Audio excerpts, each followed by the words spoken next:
tell me something. What is wrong with the Black Stars team you saw yesterday? What is not wrong with the Black Stars team? It's difficult to point to anything that gives you a glimmer of hope as far as this team is concerned. And for me, there are two sides of every football team. What they do when in possession, what they do when not in possession. So you look at the structure of the team and how the individual components work together to give you a semblance of an identity. You don't get any of that in the national team with the Black Stars. When the match starts, you look at the players' reaction, and that is independent of the structural or technical issues and how the team has been set up. Just their attitude and the way they go in for those duels. Those are things that you cannot coach. You either, that kind of attitude, giving everything for the crest, for the country, you either have it or you don't. It's not the coach that will have to come and teach you. But I thought yesterday the bigger problem was a team that had been sent out there without the adequate tactical preparation to deal with whatever problems that Cape Verde could throw at them. And so in terms of what we did on the ball, you could tell that, yes, there was a 4-2-3-1 or 4-4-2, whatever it was, but there was a gulf between the central midfield and that attack.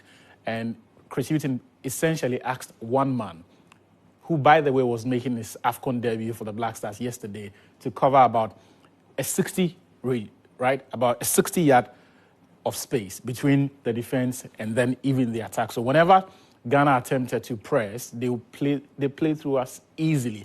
The half-hearted press or whatever the Black Stars attempted was simply not good enough. When we were in possession, you could not see that this was a team that had been trained, right, to go out there and play in a clearly defined manner with the various components working together. So when do we start the attack? How do we start the attack? Which side of the team was Ghana's biggest strength? You did not see that. There were many people who questioned Baba Idris when, Ashimi Ramaji. But I sat down and I was thinking, if you look at the individual instructions given to these players and the way they reacted when not in possession, these guys are not terrible. The problem, however, was that the defending itself was not synchronized. They have not been coached to deal with the way Cape Verde played. And so one player makes an attempt to press. He gets the ball passed around him. They draw rings around him. He gives up. The next player is caught in two minds. He has inertia. Do I engage? Do I stay in position? Because he knows that his instruction is not to move out of shape. If he does, it triggers a chain reaction. And so the whole shape goes into disarray.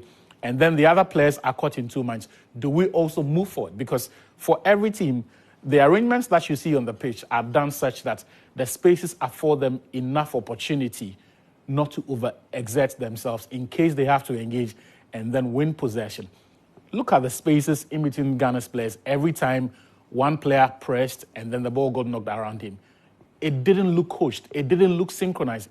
You could not tell what exactly the team wanted to do. And in situations like that, players are going to look terrible. And at the end of the day, it circles back to the problem of coaching. In the nearly 1 year that Chris Hughton has been in charge of this team, what would you say, and to all of our viewers, to all of our listeners, what would you say are Ghana's best combinations in defense, in midfield, in attack? They don't exist. Teams are made up of smaller components that come together. And so in midfield, you look at which profile of players complements themselves well, not just on paper, but in real-time situations. I mean, when all of us saw the lineup, how many said that, oh, this was a bad lineup?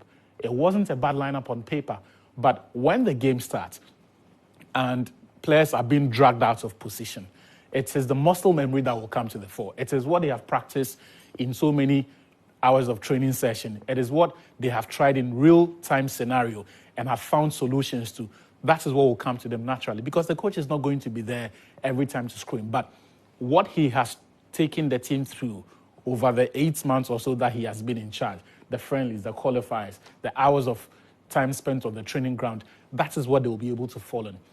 It does not appear to me that there is a clear idea behind the coaching of this particular team in terms of what the concepts are, what the coach thinks is the best way to win games. And for national teams, there needs to be that consistency, and I don't get that from Chris Hughton.